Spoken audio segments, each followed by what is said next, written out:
ሰላም ጤና ይስጥልን አድማጮቻችን እንደምን ሰንብታችኋል ሰላምታችን ከያላችሁበት ድረሳችሁ ያልን ይህ በየሳምንቱ አርብ ተዘጋጅቶ የሚቀርብላችሁ የሰይፈ ነበልባል የሬዲዮ ፕሮግራም ነው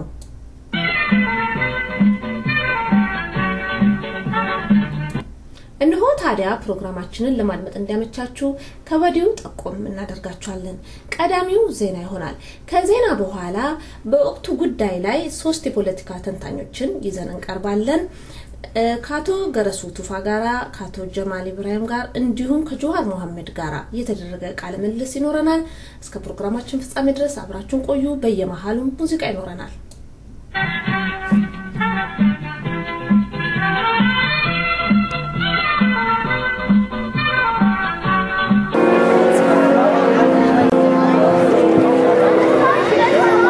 To honor Independence Day,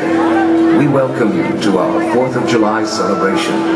as we commemorate the birthday of this great nation. With joy, we celebrate the United States of America, a vast mosaic of individuality and inspiration, a vibrant palette of cultures and colors, a country whose pioneering spirit continues to live on in the hearts and minds of people who cherish freedom in this land and around the globe.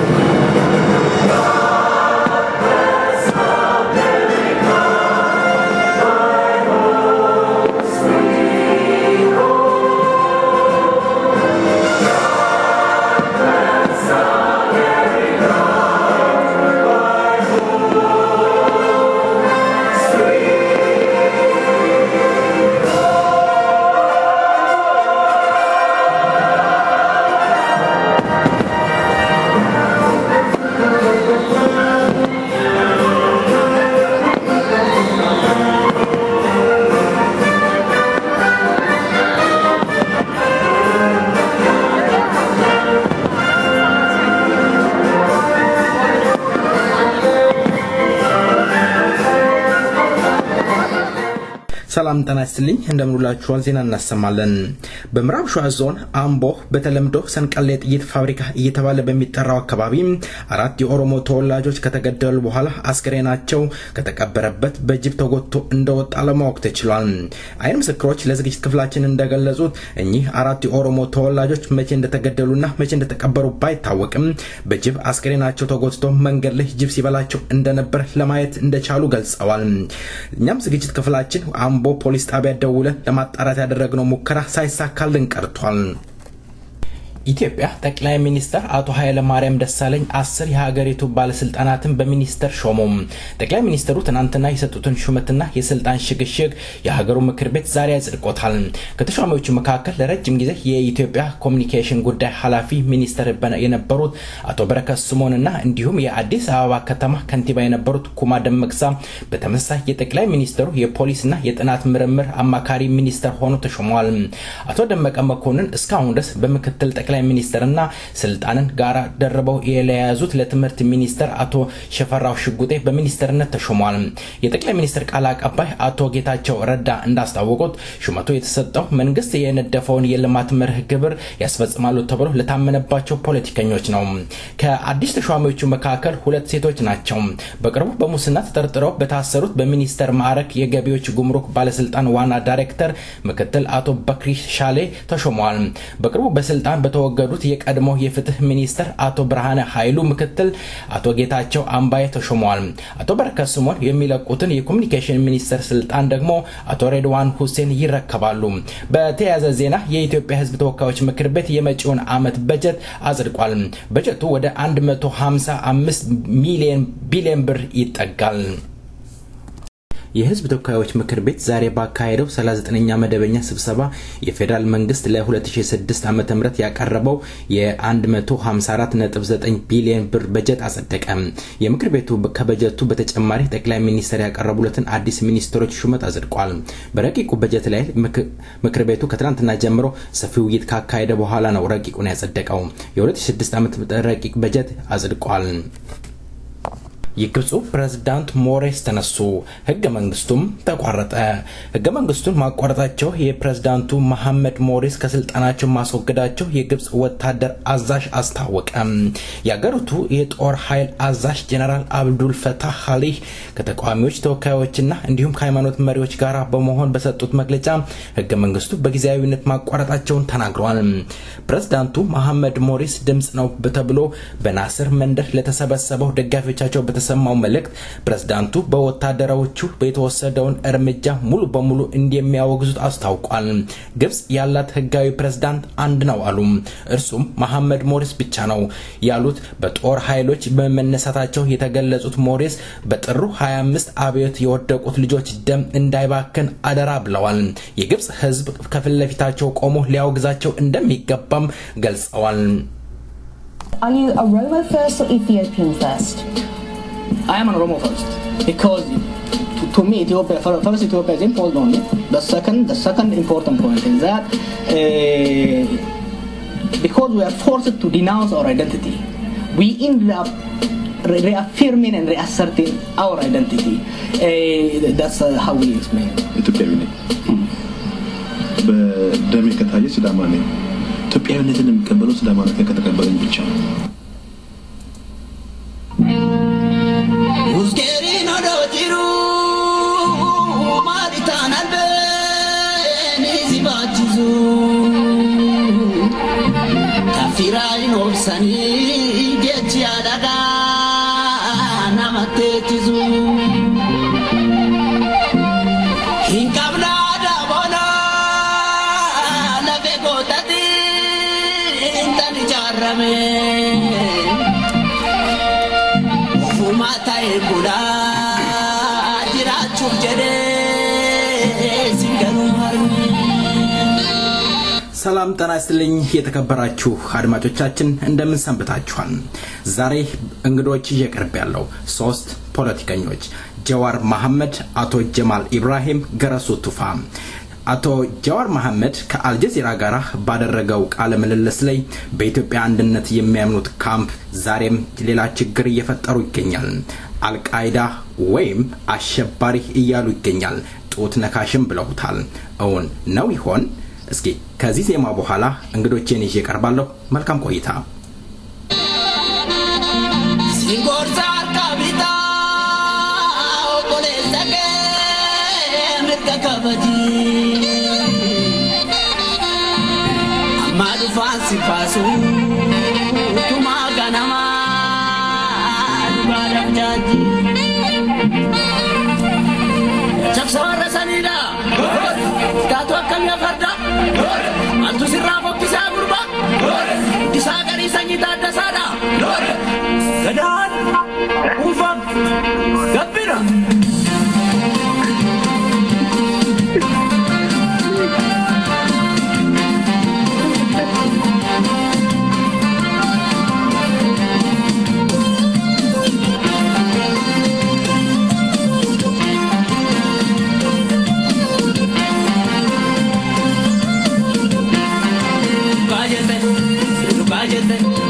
Gajete a general, Tadasa Biru, Adanoromo Badwason, Adanoromo Badwason.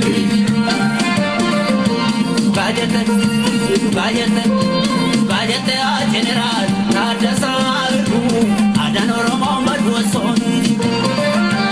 Adanoromo Badwason.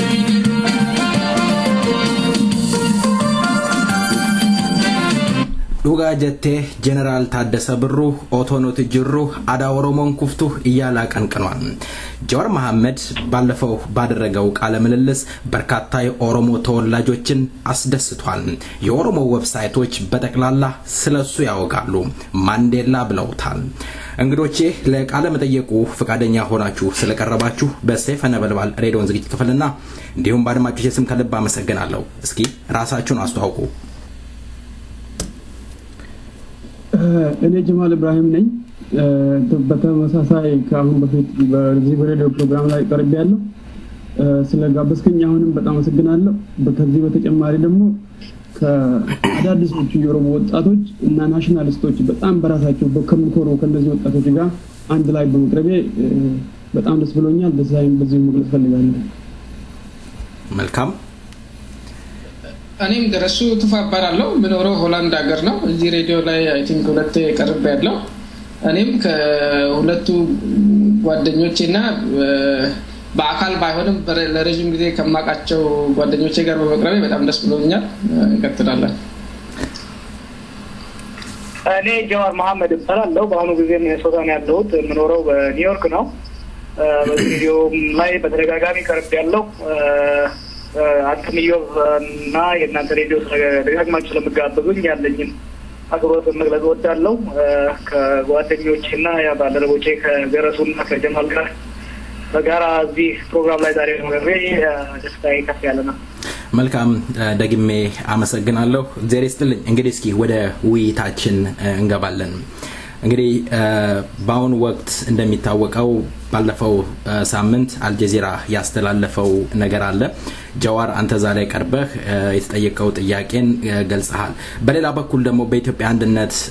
እናምናለን የሚሉት አካል ጋር ወይም ካምፕ ውጥረት ተፈጥሯል። ድንጋጤም እየታየ ይገኛል። ከምን አንፃር ይሆን ጀዋር? እንግዲህ የውጥረቱ ምክንያት ብዙም ሰርፕራይዝ አይደለም። ምክንያቱም እዛ ሀገር ውስጥ አንድ የተገነባ አመለካከት አለ። ይሄም የኦሮሞን ጥያቄ የኦሮሞን ሕዝብ ጉዳይ ከሀገር ጸጥታ ጋር ከሀገር አንድነት ጋር በማቆራኘት የኦሮሞ ጉዳይ በተነሳ ቁጥር በተለይ ደግሞ በበጎ በተነሳ ቁጥር ከበጎነቱ ራሱ ይልቅ ክፋቱ የሚነሳበት ሁኔታ አለ። በነገራችን ላይ ከዚህ ኢንተርቪው በፊት የሆኑ ነገሮች ይሄንን ኢንተርቪው ህዝቡ ያየበትን አመለካከት ያካዙት ይመስለኛል። ትዝ ካለ ኢንተርቪው ከመደረጉ ከአንድ ሳምንት በፊት በካይሮ የሚኖሩ የኦሮሞ ስደተኞች በግብጾች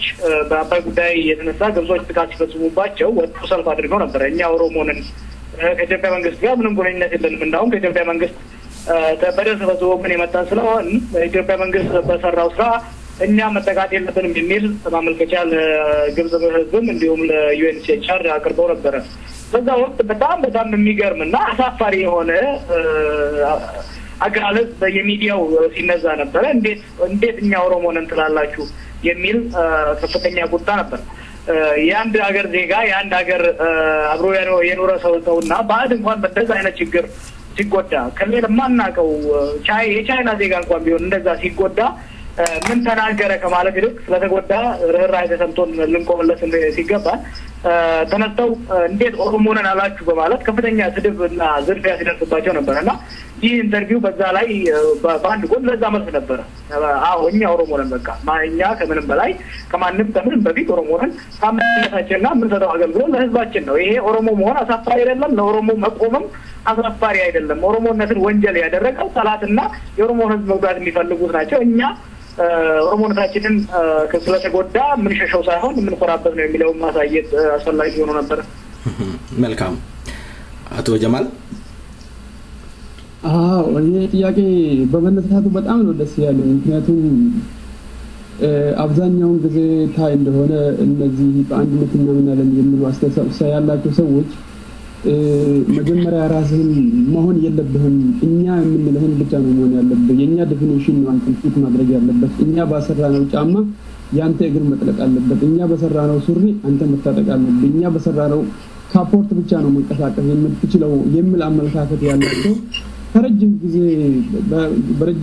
ጊዜ ምናልባት በእነሱ አባባል የአባቶቻችን ውርስ ናቸው እነዚህ ሰዎች። ጀዋርንም እኔንም ድረሱንም ሌሎች ሰዎችንም እንደ ሰው ሳይሆን እንደ ዕቃ ልክ የአባቶቻቸው ውርስ ናቸውና እኛ ከፈቀድነው ውጪ እንዴት ይናገራሉ የሚል አይነት አመለካከት ያላቸው ግለሰቦች ናቸው። በእንደዚህ ነገር የሚንጫጩ ያልተረዱት ነገር ምንድነው? እጅግ በጣም ጊዜው ተቀይሮ ኦሮሞ ያለነሱ ወይም የሌላውን ግፊት የራሱን መብት በማንነቱን ኮርቶ ለራሱ መቆም እንደሚችል እስካሁንም ድረስ ያልተረዱት ነገር ይመስላል። ይሄ ቅድም አሁን ጀዋር ያነሳው ጉዳይ አለ። ለምሳሌ የኢጅፕትና የኢትዮጵያ የወያኔ መንግስቶች ልክ ለነሱ አንዳንዴ ወያኔን በኢጅፕት የተነሳ መደገፍ አለብን ብሎ የራሳቸውን ፕሮፓጋንዳ የሚያቀርቡ ሰዎች ናቸው። በእኔ አመለካከት ኦሮሞ ኢጅፕት ከወያኔ ጋር ስለተጋጨ ወይም አሜሪካ ከወያኔ ጋር ስለተጋጨ ወይም አውሮፓ ከወያኔ ጋር ስለተጋጨ የወያኔ ወገንተኛ አይሆንም። ምክንያቱም የኦሮሞ ትግል የኦሮሞ ህዝብ ነፃነት ትግል እንጂ ማን ነው የወያኔ ጠላት ማን ነው የወያኔ ወገን የሚለውን አይደለም። እኛ አሜሪካ እርዳታ ልትሰጠን በነፃነታችን ላይ የምትሰጠን ያክል የትኛውም ኃይል የኦሮሞ ህዝብ መብት የማይቃረን አይነት እርምጃ የሚወስድ ከሆነ ኦሮሞ የመጠቀም መብቱ የተከበረ ነው። ለዚህ ደግሞ በወያኔ ላይ ኢንዲፔንደንትንም የነሱ ተቀናቃኝ ነን በሙሉ ነገር ግን ተመሳሳይ እርምጃ ሊወስዱ የሚፈልጉ ሰዎችን ድምጽ እንትን የምንፈራ ሰዎች አይደለንም። የኦሮሞዎቹም በኢትዮጵያ ያሉ ኦሮሞዎቹም የነሱ አድሚኒስትሬሽን በጣም ትክክለኛ ነበር። ለራሳቸው መብት ነው የሚታገሉት። የሌላውን ህዝብ የሚደግፉ ካሉ ይደግፉናል፣ የማይደግፉ ደግሞ መቃወም መብታቸው ነው። ጀዋርም የገለጸው እጅግ በጣም ትክክለኛ ነው። እኔም ከማንኛውም ነገር በላይ በተፈጥሮ ኦሮሞ ነኝ። የዜግነት ጉዳይ ከሆነ የትኛውም ሀገር ዜግነት መውሰድ ይችላል። ኢትዮጵያዊነት ዜግነት ነው እንጂ የእንትን ጉዳይ አይደለም፣ የመወለድ ጉዳይ አይደለም። አሜሪካዊ መሆን ይችላል፣ ዩሮፓዊ መሆን ይችላል፣ ኢንዲያዊ መሆን ይችላል። ሰዎቹ እንደዚህ ጥቅም የለመዱ የዜግነትና ማንነትን በመቀያየር እንዴት አንድ ሰው ኦሮሞ ነኝ ብሎ በራሱ ይኮራል ብሎ ለማስተማር መሞከራቸው ትክክለኛ አይደለም። አይ ቲንክ ሊያስቡበት ይገባል ነው። መልካም አቶ ገረሱ ሌሎቹ ጓደኞቼ እንደገለጹት ያው እነሱ ያሉትን እንዳለ ሆኖ ይሄ አንድነት ኃይል የሚባለው ነገር ላይ አንድ ማስተካከያ መደረግ ያለበት ይመስለኛል። አንደኛ እውነት ናቸው ወይ ራሳቸው የሚለውን ነገር በደንብ አገላለጹ ራሱ ካራክተራይዜሽኑ ራሱ ብዙ አይመለከታቸውም። እነዚህ ኃይሎች ይዘታቸው የአንድን ህዝብ ፍላጎትና ጥቅም ለማስጠበቅ የሞራልና የፖለቲካ የበላይነት ለማግኘት እና ብዙ ቦታ ሊያሰራቸው የሚችል ማስክ ነገር ነው እንጂ ለብሰው የሚሄዱት አንድነት የሚለው ነገር ራሱ ብዙ አይገልጻቸውም። ምክንያቱም ይዘታቸውን ስታይ የአንድ ህዝብ ጥቅም የሚያስከብሩ ሰዎች ናቸውና ለአንድ ህዝብ ጥቅም መታገል በራሱ ክፋት የለውም። ግን የሌሎችንም ጥቅም ሪፕሬዘንት እንደሚያደርጉ አድርገው ራሳቸውን እየገለጹ በዛ መልክ ራሳቸውን ማቅረባቸው ራሱ የሚገርም ነውና እዛ ችግር ሊፈቱ የሚችሉ ኃይሎች አድርጋ አላያቸውም። ለምን ይረበሻሉ ለሚለው ጥያቄ አይ ቲንክ መረበሹ ለረጅም ጊዜ የኖሩበት ነው። አንደኛ ይሄ ኢትዮጵያ የሚባለው ሀገር የተመሰረተው ስሙ ብዙ የሚያቅፍ መስሎ ግን ይዘቱ በአንድ ህዝብ ዋነኛ ማንነት ላይ የተመሰረተው በዛ መንገድ ነው ያቆዩትና ከዛ መውጣት ከዛ ወጣ ነገር በሙሉ ኖርማል ያልሆነ ዲቪያንት ነገር ነው የሚመስለው። በቃ ተስፈንጣሪ አድርገው ነው የሚያዩት። ከዛ የወጣ ነገር ባህልም ከዛ ሲወጣ ቋንቋም ከዛ ሲወጣ አንዳንድ ጊዜ ፊትም ከዛ ሲወጣ ምክንያቱም ኢትዮጵያዊ የሚባለው ቅርጽ የሆነ አይነት ቅርጽ ሰጥተውታልና ከዛ የወጣ ነገር በሙሉ ተስፈንጣሪ ዲቪያንት ልክ ያልሆነ ነገር ነው ለነሱና ይሄ መረበሽ ከዛ ጋር ተያይዞ የመጣ ነው። ስፔሻሊ ከደርግ ወደቀ በኋላ የሆኑ ባህሪዎችን አሳድጓል። ይሄ ኢትዮጵያዊ ብሔረተኝነት የሚባለው እሱም ምንም ከዛ የተለዩ ከለመደው ነገር ከለመደው ቋንቋ ከለመደው ታሪክ ከለመደው የጂኦግራፊካል አከላለል የተለየ ነገር በሙሉ እነሱን ለማፍረስ እንደመጣ አደጋ አድርጎ የማየትና ኢንሴኪዩር የመሆን ባህሪ አምጥተዋል። ሁለተኛ ደግሞ ኢትዮጵያዊ ማንነት የሚሉት ሁሉንም ያቅፋል ብለው በአንድ በኩል በሚያቀርቡትና ይዘቱ ደግሞ የአንድ ህዝብ በተለይ አማራው ባህልና ማንነት ላይ የተመሰረተው ኢትዮጵያዊ የማንነት ይዘቱ በዛ መሃል ላይ ይዋልላሉ ሁሉ ጊዜ ለሁሉም እንደሚናገሩ እየተናገሩ የሆነ አይነት ህዝብ ሲነካ ነው ብዙ ጊዜ መልሰው የሚንጫጩትና ማንነታቸው ራሱ በሁለቱ መካከል ነው ሁሉ ጊዜ የሚዋልለው። አንደኛው ችግር እሱ ነው። ሶስተኛ ከኤርትራ ነፃነት በኋላ የፊደልም ጥያቄ ሲነሳ ሁሉም ስለ ኤክስትሪም ነገር ነው የሚያነሱት። ትንሽ ጥያቄዎችም ሲቀርቡ እነሱንም ራሳቸው ልክ እነሱ የመሰረቱትን ነገር ለማፍረስ እንደተቃጣ አደጋ አድርገው ነው የሚያዩትና ራሳቸው ከነበረው ጋርም ነገር ማስታረቅ አልቻሉ የነበረው ኢትዮጵያ እንዴት ነው የመጣችው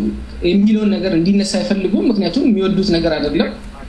አሁን ካለው ነገር ጋርም ራሳቸው ማስታረቅ አልቻሉ እና ወደፊትም በዛ ሀገር ውስጥ ያለውን ችግር ለመፍታት ዝግጁ እንዳልሆኑ ነው የሚያሳየው ምክንያቱም ትንንሽ ነገሮች እንደዚህ አይነት ሲገለጹ ራሳቸው እስከዚህ የሚያሸበራቸው ከሆነ እነዚህ ሰዎች ተረጋግተው የነበረውን ችግር ተቀብለው እንዴት ወደፊት ልንራመድ እንችላለን አዲስ አይነት ግንኙነት መመስረት እንዴት ይቻላል ብለው ራሽናል በሆነ መንገድ ማሰብ መቻል አለባቸው ያንን እየቻሉ አይደሉም ስለዚህ ረብሻው ከዛ የመጣ ይመስለኛል መልካም እንግዲህ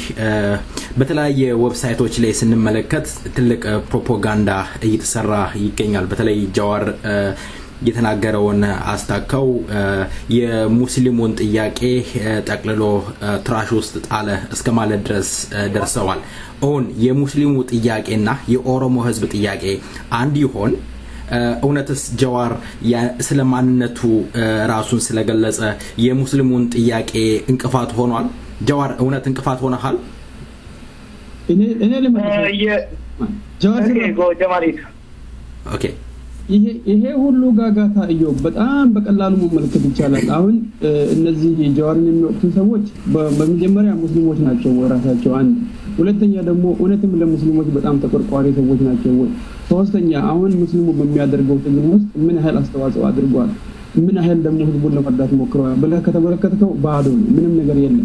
አሁን እነሱ በጣም ደስ ያላላቸው ነገር ምንድነው አንደኛ ጃዋር ኦሮሞ መሆኑ ሁለተኛ ደግሞ የሙስሊሞቹን ትግል ረጅም ጊዜ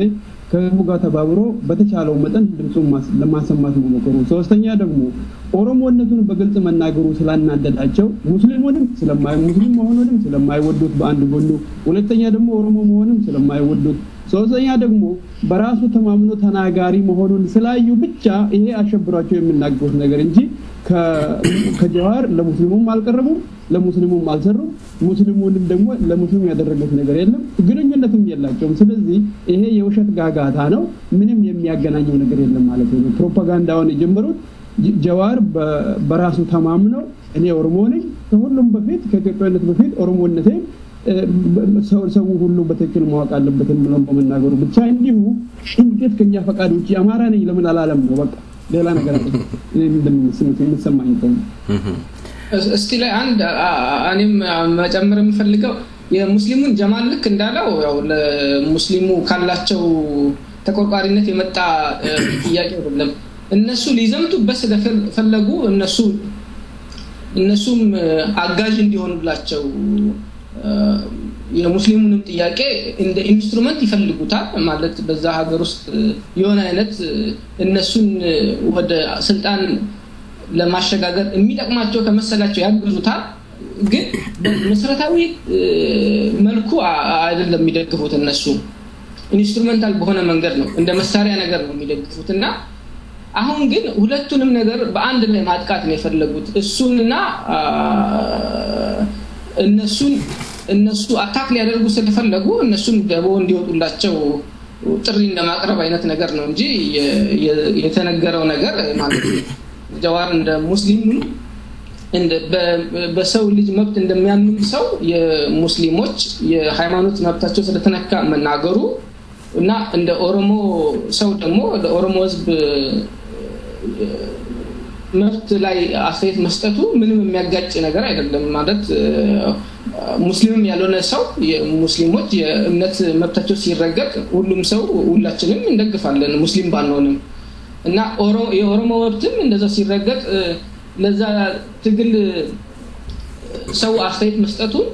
ሁለቱን የሚያጋጭ ነገር አይደለም ግን ሁለቱንም አንድ ላይ ነው አታክ ማድረግ የፈለጉትና እሱን አታክ ሲያደርጉ አታክ ሊያደርጓቸው የሚፈልጉ ኃይሎችም ከነሱ ጋር ተባብረው የራሳቸውን ሰው አታክ እንዲያደርጉ ጥሪ እንደማቅረብ ነው አሁን ደቦ እየጠሩ ናቸው እንጂ ነገሩ የሚጋጭ ነገር ሆኖ አይመስለኝም በፍጹም አው እዚ ላይ ጃዋር እንድትመልስልኝ የምፈልገው አይተህ ከሆነ አላውቅም በእንቁፍቱ ገደል ላይ የተጣሉ በርካታ ዜጎችን ሬሳ የሚሰበስብና ምናምን ከቪዲዮ ጋር ያንተ ንግግር አቀናብረውት ዌብሳይት ላይ ተለቋል ምን ተሰማ እነሱ በሚያደርጉት ላይ ምን እንትላለ ምንም አልተሰማኝም ሊሰማኝም አይችልም ያልጠበቅኩት ጉዳይ አይደለም ገረሱና ጀማል ያደረጉት ገለጻ እንዳለ ነው በነገራችን ላይ እኔ የሙስሊሙ ትግል ሳይጀመር ጀምሮ ለረጅም ጊዜ በኦሮሞ ጉዳይ ላይ ስከራከር ስናገር የነበርኩ ነኝና የሙስሊሙ እንቅስቃሴ የሚመሩትም ልጆች ሆኑ የሙስሊሙ ማህበረሰብ ማን እንደሆነ በደንብ ያውቃል ከነ ማንነቴ የተቀበለኝ የነዚህን የቀኝ ዘመም ኃይሎችንና የሙስሊሙን ወጣቶች የሚለያቸው ምንድነው ያላቸው ፖለቲካዊ የስልጣኔ ልዩነት ነው የሙስሊሙ ወጣቶች ምንም እንኳን ይሄን አመለካከት የማይቀበሉት ራሱ ከና አመለካከቴ ተቀብለውኝ ነው ወደ ትግል አጋርነት የጠሩኝና አሁንም ራሱ ይሄው ሉጫያታ ሲካሄድ ሙሉ ድጋፋቸውን ያሳዩበት ሁኔታ ነው ያለው ይሄንን ነው ጭምር ለማድረግ ፈልጌ ነው ይሄ የተካሄዱ ያሉት የስማጥቢያ ሂደቶች አዲስ ነገር አይደሉም እንደዚህ በግልጽ ሌት ተቀን ከነሱ ጋር የሚጋፈጥ እኔ ልቅርና አንድ ቀን ወጥቶ በሚዲያ ከነሱ ጋር የማይጋፈጡት እንደ ተከበሩ አዛውንቶቹን እንደ ፕሮፌሰር መሐመድ ሐሰንን እነሱ ባልነበሩበት ቦታ ላይ ጄኖሳይድ ፈጽመዋል ብለው ስም ሲያጠፉ የነበሩ ኃይሎች ስለሆኑ እነሱ የሚያስቡትን ነገር እንቃወማቸውና ማንነታችንን አስረግጠን ስንናገር በእንዲህ አይነት ስም ማጥፋት መዝመታቸው ብዙ አልገረመኝም ግን የእነሱን የውስጥ ባዶነትም ያሳየ ይመስለኛል ምክንያቱም ጀዋርን በዛ መልኩ ሲያጠቁት ከራሳቸው በዛ በጣም ጠባብ ከሆነው የቀኝ ዘመሙ ቤዝ ጋር ሊያጣሉት ይሆናል እንጂ በኦሮሞ ማህበረሰብ ውስጥ በሌላው የጭቁን ማህበረሰብ ውስጥ ያለውን ተቀባይነትና ተደማጭነት ከፍ ነው የሚያደርገው እና እንዲህ የስትራቴጂ አነዳደፍ ድክመታቸውን ራሱ አይ ቲንክ አጋልጦ ያሳየ ጉዳይ ይመስለኛል መልካም እኔ አንድ ግራ የገባኝ ነገር ምንድነው የኢህአዴግ ስም በማጥፋት ያለው ነገር ታርጋ እየለጠፈ ዜጎችን እንደሚያሰቃየው ይከሱታል ኢህአዴግ ውሸቱን ነው የውሸት ክስ መሰረተ ይያሉ ሲከሱ እንሰማለን በሌላ በኩል ደግሞ እነሱ እንደዚህ አይነት ነገሮችን እየፈጸሙ ይገኛሉ የአንድ ሳንቲም ሁለት ገጽታ ማለት ይሄ ነው እንግዲህ መልካም ወደ ሌላ ጥያቄ ላመራ ነው አቶ ጀማል የኦሮሞ ህዝብ ወይም የኦሮሞ ምድር መሰረታዊ የሆነ ነገር የለውም ብለዋል ዶክተር አሰፋ ማለት የኦሮሞ ምድር የሚባል ነገር የለም ሆን ብለው አሁን ወያኔ የፈለሰፈውና ወያኔ ጠፍጥፎ የሰራው የኦሮሞ ምድር ካልሆነ በስተቀር ኦሮሞ የሚባል ምድር የለም ይሉናል ምን መረጃ አላችሁ እናንተ ኦሮሞ ወይም ኦሮሚያ ምድር አለን ለማለት ይሄ በጣም ቀላል መረጃ እኔ ማለት ነው ይሄንን መረጃ ማቅረብ አያስፈልግም አንደኛ መረጃ ቢቀርብም አይ አውቃይ ወይ ተበለሰው በምን አይነት ተገልጥለታለህ ሄርና ያደገን ሰው የታገር ነው ያደከው ብትለው ማን ነገር አደኩ ሊል ነው ስለዚህ መረጃ መደርደር አስፈላጊም አይደለም በዚህ ሌቭል ኢንጌጅ ማድረግ ራሱ አስፈላጊ አይደለም የሚል አመለካከት ያለኝ እስቲ እዚህ ላይ ጀማል የሚለው እናዳም አዎ ለነገሩ እኮ በጣም የሚገርም ነገር ነው እንደ ከኦሮሞ በፊት እዛ አካባቢ የነበረ ሌላ ህዝብ አለ የሚለው ከሆነ ማስረጃ ቢያቀርቡ በጣም ጥሩ ነበር እነሱ ምክንያቱም እኛ ሁሉም ሰው ዛሬም እንደሚያውቀው በፊትም እንዳለው ከሆነ ኦሮሞ በአካባቢው ሆርን ኦፍ አፍሪካ ሙሉውን ስትመለከተው ኦሮሞ በቁጥርም አንደኛ ነው ከሌሎች ህዝብ ጋር በመዛመድ ደግሞ ከሌሎች ህዝቦች ጋር በጣም ተቀራራቢ ከኦሮሞ የበለጠ ሌላ ህዝብ የለም መሰረታዊው ዋናው የሰው ልጆች ምንጭ ኢስት አፍሪካ ከሆነ ሆርን ኦፍ አፍሪካ ከሆነ ኦሮሞ የነዚህ የሌሎች ህዝቦች ሁሉ ምንጭ መሆኑን የሚያሳየው የሰፈረበት አካባቢ ስፋት የህዝቡ ብዛት እና ከሌሎች ህዝቦች ጋር የሚያገናኘው የታሪክም የባህልም የቋንቋም ማንነቱ በግልጽ ያሳያል ስለዚህ የለም የሚሉት እነሱ ከየት እንደሆኑ ራሳቸውን በገልጹ መጀመሪያ ይቀላል የሚል እንትን ያለኝ ኦሮሞ ሪሊ በጣም የሚያኮራ ታሪክ ያለው ህዝብ ከሌሎች አፍሪካኖችም ደግሞ የስለሰው ልጆች ሁሉ ምንጭ ነው ከሚባሉ ህዝቦች አንዱ ነው ምንም የሚያከራክር ነገር የለም ለዚህ ደግሞ ማስረጃ የሰፈረበት አካባቢ ስፋት የህዝቡ ብዛት የታሪክና የባህላዊ እሴቶች ግንኙነት ከሌሎች አፍሪካ ሀገሮች ጋር ኢቭን ከዛ ራቅ ካሉ ዌስት አፍሪካ እንኳን ብትሄድ ከኦሮሞ ጋር በጣም የሚገናኝ የባህል ያለባበስ ያነጋገር ስልት ያላቸው ህዝቦች አሉ ሰው ኦሪጂናል ህዝብ መሆኑን በጣም በግልጽ ያሳያል ማለት ነው ሁኔታው እና እነሱ ራሳቸው የራሳቸውን የአይደንቲቲ ክራይሲስ ይሄ ተዳቅለናል የኛ ዘር ከሌላ ቦታ ነው የመጣው ከአፍሪካ ጋር ግንኙነት የለንም የሚለውን በኦሮሞ ላይ ለመጫን ካልፈለጉ በስተቀር ምንም እውነታነት የለውም እኔም እዚህ ላይ አስተያየት መስጠት በትንሽ አስተያየት መስጠት ፈልጋለሁ እንደዚህ የሚሉ ሰውዬ አንደኛ የታወቁ ግብዝ ሂፖክራት አይነት ሰውዬ ናቸው ማለት ብዙ ጊዜ ራሳቸውን እንከን የማይወጣላቸው ስለ ሁሉም ህዝብ የሚናገሩ ኮቴሽን ማርክ ውስጥ አስቀምጬ ነው ኢትዮጵያዊ ብለው ራሳቸውን የሚገልጹ ቀንና ሌሊት ደግሞ ስለ አንድ ህዝብ የሚናገሩ አይነት ሰውዬ ናቸው ይሄ እንደዚህ አይነቱ አመለካከት የሆነ ይሄንን እነሱ ጀዋር እንዳለው ራሱ የተወለደው ሰውየው ሂርና ነው በምን መልክ ወደዛ ሄዶ እንደሰፈረ አይ ቲንክ ቀድማያቱ ጋር ራሱ አይደርስም አያቱ አባቱ ሊሆኑ ይችላሉ እንዴት ወደዛ እንደሄደ ራሱ ይታወቃል ግን እንደዚህ አይነቱ አመለካከት ብዙዎቹ የአውሮፓውያን ኮሎኒያሊስቶች ወደ አፍሪካ ሲሄዱ ሀገሮቹን ለብዙ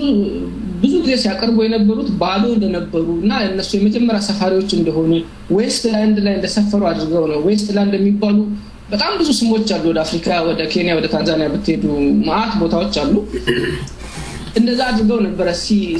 ሲገልጹ የነበሩትና ይሄም ልክ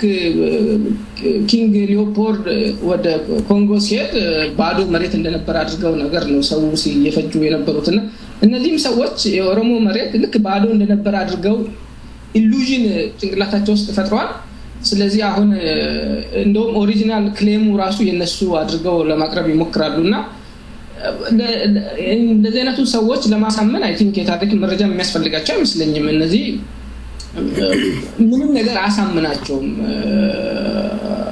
እነሱ የሚፈልጉት ነገር የነበረውን የበላይነት እዛ የተመሰረተውን ይሄ የሰፋሪዎች መንግስት እንዳለ ጥቅሙን የነዚህ የነሱን ጥቅም ብቻ እያስጠበቀ ሌሎች ኤክስክሉድ አድርጎ የመንግስትና ሌሎች ከመንግስት ጋር ተያያዙ ነገሮች በሙሉ በእነሱ እጅ ተይዞ እንዲቀጥል ስለሚፈልጉ የታሪክም ሊሆን ይችላል የህግም ሊሆን ይችላል የሚያቀርቡት ነገር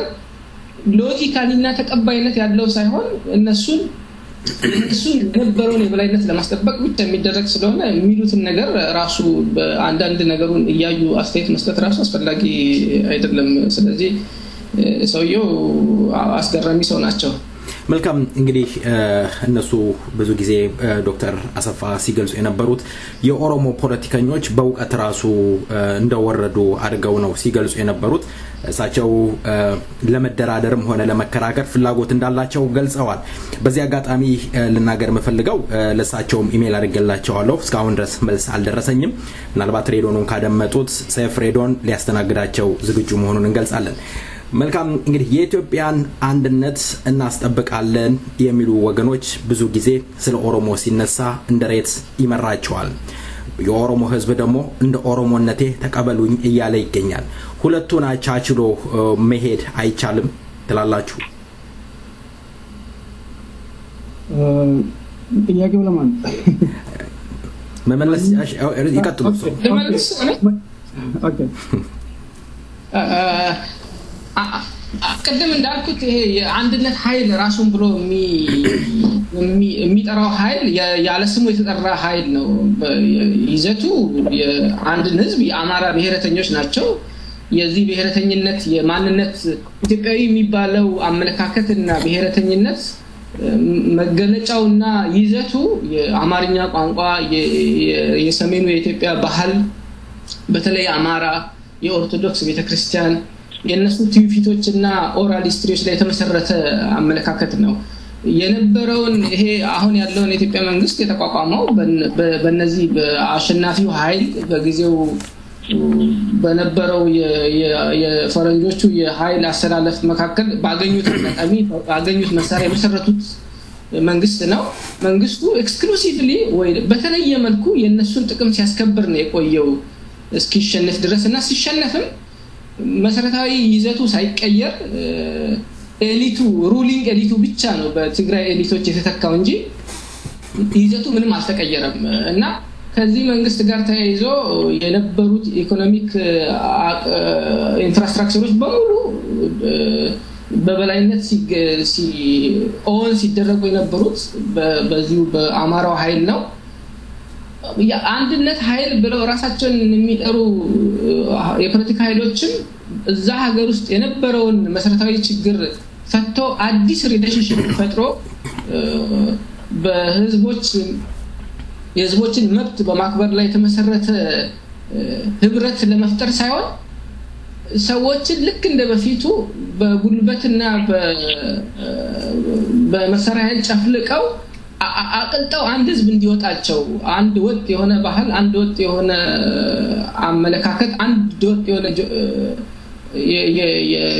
የማንነት ለመፍጠር የሚጥሩ ኃይሎች ናቸው እንጂ እንደ ራሳቸው ልክ የሞራል የበላይነት ለማግኘት የአንድነት ኃይል ብለው እንደሚናገሩት አይደለም ውስጣቸው ሄደ ብታያቸው 10% እንኳን የሌላ ብሄር ሰው አታገኝም እና አንዳንድ ጊዜ እንደውም አማራውና አንድ የሞረሽን ዌብሳይት አንዳንድ ያያለው አማራነት ኢትዮጵያዊነት ነው ይላሉ እዛ ላይ ትንሽ ሆነስት ናቸው በጣም አንድ ህዝብ እነሱ ራሳቸው ትንሽ ቆም ብሎ ቢያስቡ ራሱ ነገሩን እንደገና ማየት በቻሉ ነበር አንድ ህዝብ በተለየ መልኩ እሱ ብቻ እንዴት ስለ የዚህ አይነቱ ህብረት አሁን እነሱ የሚፈልጉት አይነት ህብረት በተለየ መልኩ ለነሱ ብቻ ይገባል ለምን ሌሎቹ ህዝቦች በዚህ መልክ ሊገባቸው አልቻለም ለምን 10% እንኳን ኦር በጣም ትንሽ ፐርሰንት እንኳን ሌላውን ህዝብ ማሰለፍ አልቻሉም ምክንያቱም ይሄ የሚያሳየው የነበረው የሚባለው አንድነት ኤክስክሉሲቭሊ በተለየ መልኩ የነዚህ ጥቅም ብቻ የሚያስጠብቅ ስለሆነ ወደዛ መመለስ ነው ወደ ወርቃማው ዘመናቸው መመለስን ነው የሚመኙትና የነሱ ወርቃማ ዘመን ለሌሎቹ የጨለማ ዘመን ነው ወደዛ መመለስ የሚፈልግ የለ እነሱ ያ ነው የሚናፍቃቸው የነበረው ነገር ነው የሚናፍቃቸው እንደ ድሮአችን የሚሉት ነገር አላቸውና ያንን ነገር እስካልቀየሩ ድረስ የህዝቦችን መብት እስካላከበሩ ድረስ እነሱ እናመጣለን የሚሉት አንድነት በዚህ መልኩ ሊመጣ አይችልም አንድነት ወይ ህብረት ሊመጣ የሚችለው ህዝቦች አዲስ አይነት ግንኙነት ሊፈጥሩ የሚችሉት የነሱን መብት በደንብ የሚያውቅ የነሱን ማንነት በደንብ የሚያከብር በእኩል ላይ የተመሰረተ ሪሌሽንሺፕ ዲፋይን ለማድረግ ይሄ ራሱን የአንድነት ኃይል ብሎ የሚጠራው ኃይል ዝግጁ ሲሆን ብቻ ነው አዲስ አይነት ሪሌሽንሺፕ መፍጠር የማይቻለው እንጂ አሁን አሸናፊዎቹ በአሸናፊነታቸው ያገኙትን ጥቅም እና የፖለቲካ የበላይነት ይዘው መቀጠል አለባቸው እነዚህ የተሸነፉ የህዝቦችና የፖለቲካ ህዝቦች ሽንፈታቸው ምክንያት የመጣባቸውን ነገር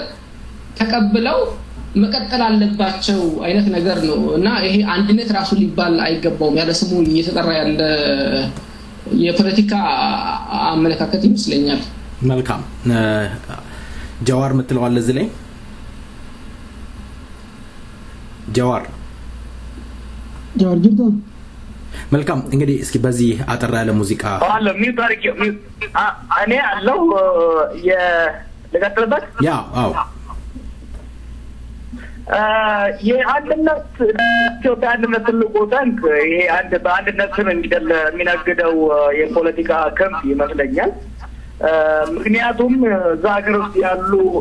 ነፃ የሆኑና የራሳቸው ባህል የራሳቸው ማንነት ያላቸው ከዚህም አልፎ ደግሞ በሀገሪቷ መስረታና ከዛ በኋላ በመጡ ስርዓቶች ውስጥ ከፍተኛ በደል የደረሰባቸው አሁን ከዛ በደል አገግመው ራሳቸውን መልሰው ለማቋቋም የሚታገሩ ሰርቫይቨር ኔሽንስ የምንላቸውን ማንነትና ነፃነት ከውን ያገኟቸው ትልልቅ ድሎች ራሱ ለመጠቅ የሚፈልገው ኃይል ነው የኢትዮጵያን አንድነት የሚፈታተነው ለኢትዮጵያ አንድነት ጠንቅ ለኢትዮጵያ አንድነትና ሰላምና መረጋጋትና ልማት ትልቁ ጠንቅ መልሰው የቀድሞ የበላይነትን መልሰው የቀድሞ ስርዓትን መገንባት የሚፈልጉ ኃይሎችና አሁን በስልጣን ላይ ያለው በዛች ስርዓት ይመስለኛል ከዚህ የተረፈ የኢትዮጵያ አንድነትም ሆነ ሌላ መገንባት የሚችለው በአዲስ መልኩ የኢትዮጵያ ህልውና አንዱ ዘባል ጊዜ የተነሳውና አሁን ህዝቡን የሰዎችን እያጫጫ ያለው ጉዳይ የማንነት ጥያቄ ነው የማንነት ጥያቄ እኔ ኢትዮጵያን ባለፈው ስገልጽላቸው እንደ ኮንዶሚኒየም ነው ማያት ይሄም ማለት እያንዳንዱ እዛ ውስጥ ያሉ ማህበረሰቦች ህዝቦች የራሳቸው የሆነ ቤት አላቸው ይህ ማለት ራሳቸው መተዳደሪያ ደንብ ህግጋት ባህልና የተለያዩ ነገሮች አላቸው ኢትዮጵያ የተገነባቸው እነዛ ሰዎች በመጨፍለቅ ነውና ቢጨፈልቁም ግን ማንነቶች ሙሉ በሙሉ ማውደም ስላልቻለ እነዛ ማንነቶች ተመልሰው ያጡበትና እንደገና እየነደጉ ያለበት ሁኔታ ነው ያለው። ሆኖም ግን ኢትዮጵያ የሚለው ማንነት የኢትዮጵያ ማንነት አሁንም ያው የቀድሞ ነው። ከላይ ያለው ጣሪያ ኮንዶሚኒየሞቹ እንደ ክፍል ወይም ደግሞ እንደ ብሄር ካየናቸው አሁንም የኢትዮጵያ ማንነት ያው አሮጌው ጣሪያው ነው። ያው አሮጌው የአማራው ጣሪያ ነው። አማራ የገነባው ጣሪያ ነው። ያ ጣሪያ ደግሞ ችግር አለበት። አንደኛ የህዝቦችን ህብረ ቀለም የሚያሳይ ማሳየት ካለመቻሉ ያዘነበለ ነው። በእነሱ አካባቢ ከፍ በማለት ከዝናብ ይከላከላል፣ እኛ ጋር ያፈሳል። ከዚህ የተነሳ ያን ጣሪያ እንደገና ህብረ ቀለማቱን በሚያሳይ መልኩ መልሶ የማይገነባና ሪኮንስትራክት የማይደረግ ከሆነ በዛ ባሮጌ ባረጀ ቆርቆሮ ስር እንደገና ከዛም አልፎ ደግሞ ያሉትን ግድግዳውን በማፍራረስና የራሳቸውን ቤት ወደ ሌላው ላይ በማጥፋት መቀጠል ይቻላል የሚባለው ዘበት ይመስለኛል። ያ እድል ነበረ በ1950ዎቹ እና 1940ዎቹ። ያ እድል ከ1960ዎቹ በኋላ እየተመናመረ ሄደው በአሁኑ ጊዜ በምንም መልኩ ተመልሶ ሊገነባ የሚችል ስላልሆነ ከዚህ የቀን ህልም ተነስተው እውነታዋን ቢጋፏት አይ ቲንክ ችግሮችን መፍታት የሚቻል ይመስለኛል። መልካም። እስኪ በዚህ ዜማ ረፍት እናደርጋለን። ሀዳዊ ስርዓት ለዛች ሀገር ይበጅ ይሆን? መልካም። ከዚህ ዜማ በኋላ እንመለስበታለን።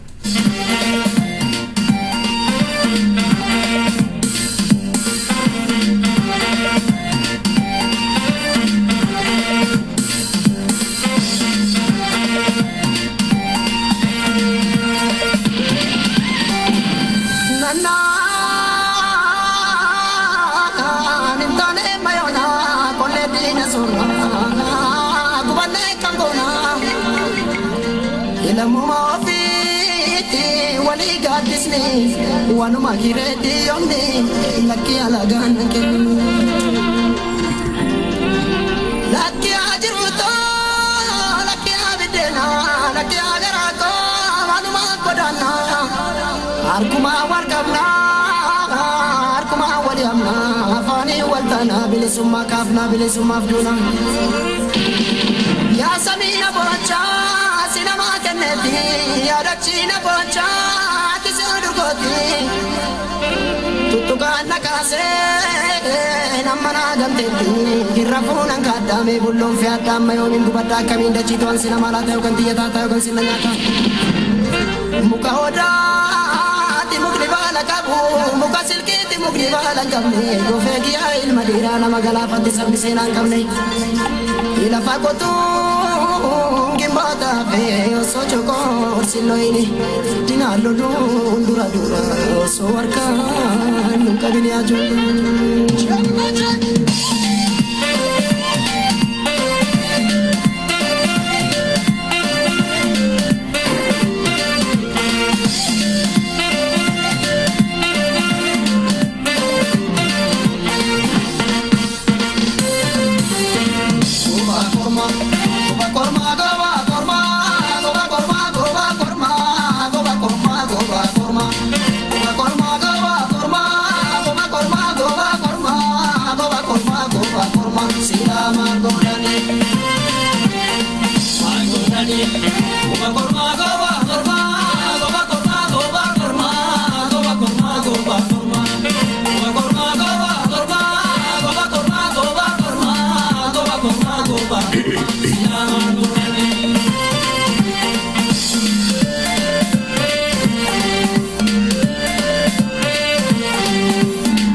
Why you go there?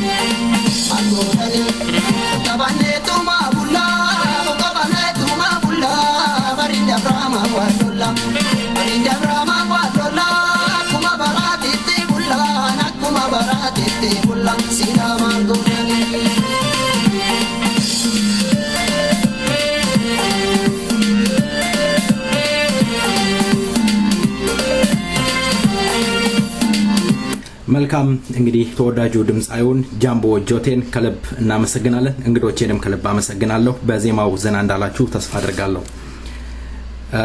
ጀዋር እንግዲህ ወደ አንተ ነው ጥያቄ የማመራው ሃዳዊ ስርዓት ለዛች ሀገር ይጠቅማል ሃዳዊስ ማለት ምን ይሆን እድል ስጠኛለህ ዮ ባንድ ጥያቄው ነው ሃዳዊ ስርዓት ለዛች ሀገር ይበጃል ሃዳዊ ስርዓት ማለት ምን ማለት ይሆን ሃዳዊ አይ ቲንክ ሃዳዊ አንድ ዩኒተሪ ስቴት ለማለት ፈልገህ ነው አይደል አዎ እስኪ ዩኒተሪ አይ ቲንክ ዩኒተሪ ዩኒተሪ ስቴት ሃዳዊ ነው የሚሉት መሰለኝ ዩኒተሪ ስቴት እንግዲህ ሲባል የሞደርን ስቴት ፎርሜሽን በተለያዩ ደረጃ ነው ያለፈው ድሮ እንደምታውቀው ኔሽን ስቴት ይባላል ይህ ማለት ኔሽን ወይም ደግሞ ብሔርና ስቴት ወይም የመንግስት አንድ የሆኑበት የመንግስት ማንነትና የዛ የብሔር ማንነት አንድ የሆነበት ኮንግሩዌንት የሆነበት ኔሽን ስቴት ፎርሜሽን ነበረ መጀመሪያ አካባቢ ጥቅጥቅ ያሉት ኔሽኖች በእንግሊዝ ሌሎችም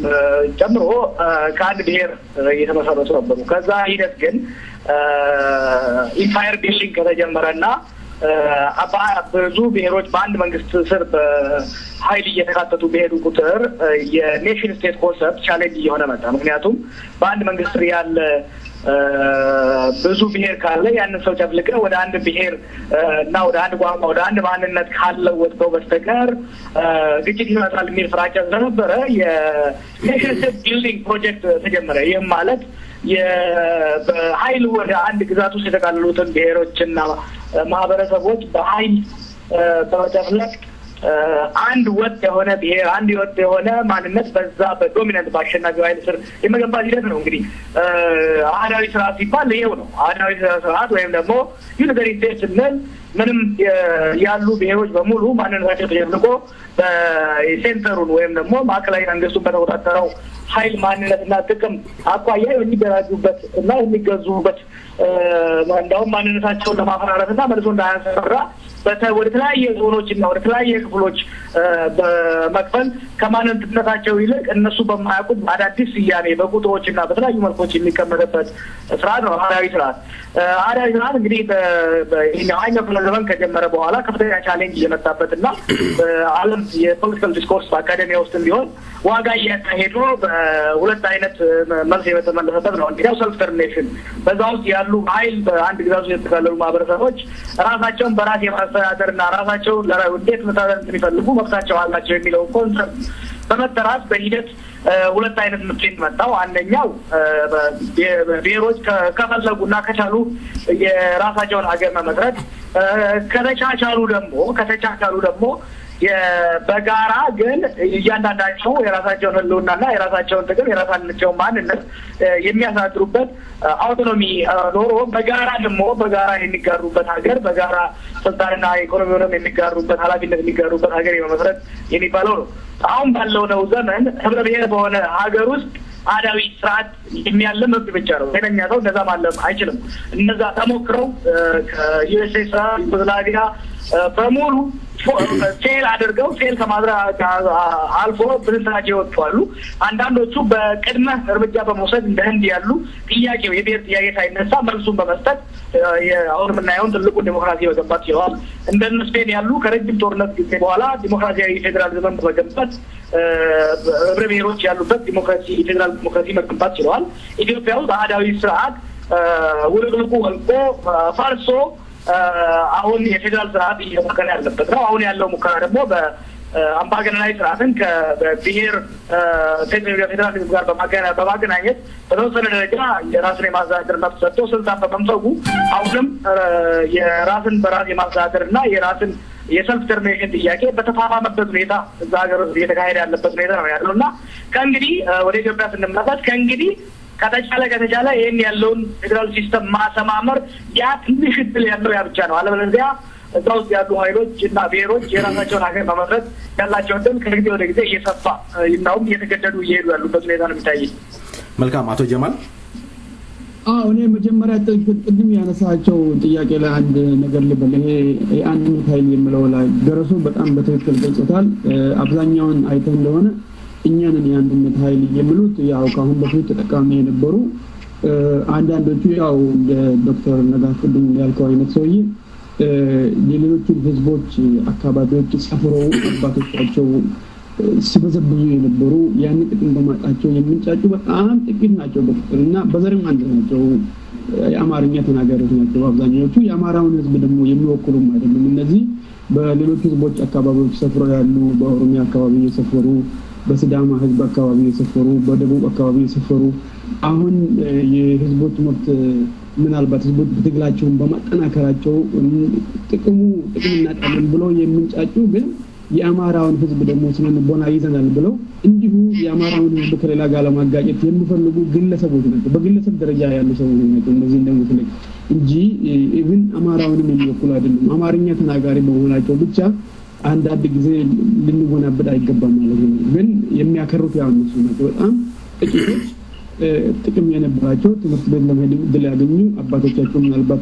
ትናንሽ ባለስልጣኖች የነበሩ ወይም ነጋዴዎች የነበሩ ያ ጥቅም ይቀርብናል ወደፊት ሌሎች ህዝቦች መብታቸው የሚያገኙ ከሆነ ልጆቻቸው ትምህርት ቤት የሚሄዱ ከሆነ ሰው በሰላማዊ ኑሮ መኖር የሚችል ከሆነ እኛ ልንገዛ በማንችልበት መልኩ ህዝቦቹ ከተቀየረ የኛ ጥቅም ይቀራል ብሎ የሚንጫጩ በጣም ጥቂት ሰዎች ናቸው እንጂ የአንድነት ምልክት ናቸው ብሎ መናገር አይቻልም። ሌላው ደግሞ ኢትዮጵያ አንድነት የሚባለው ነገር ሲነሳ የትኛው ኢትዮጵያ የሚለው ጥያቄ መልስ ያለበት ይመስለኛል። እነሱ በራሳቸው ዲፊኒሽን ራሱ ኢትዮጵያ አንዳንዴ የመን አካባቢም እንደነበረች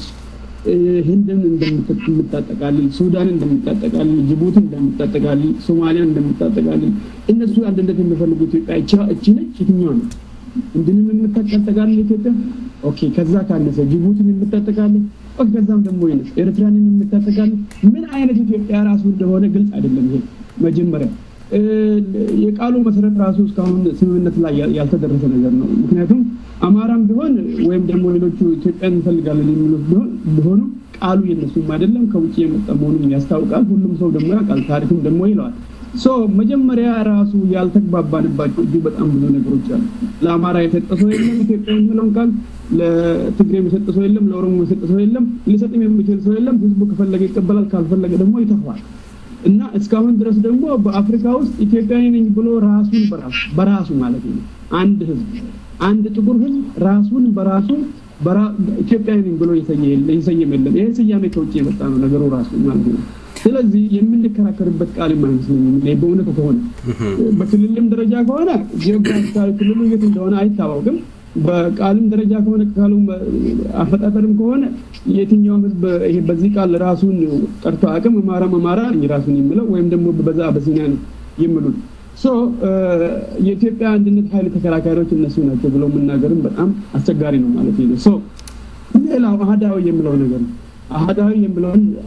ጃዋር በትክክል በደንብ በሰፊው ገልጾታል። የሚያስቀድ ነገር አይመስለኝም። ለመሆኑ ይሄ አሃዳዊም ሆነ ፌደራላዊ ወይም ደግሞ ነፃነት በማን ላይ ነው የሚመሰረተው? በግለሰቦች ላይ ነው ወይስ በህዝብ ፍላጎት ላይ ነው? መጀመሪያ የህዝብ ፍላጎት ነው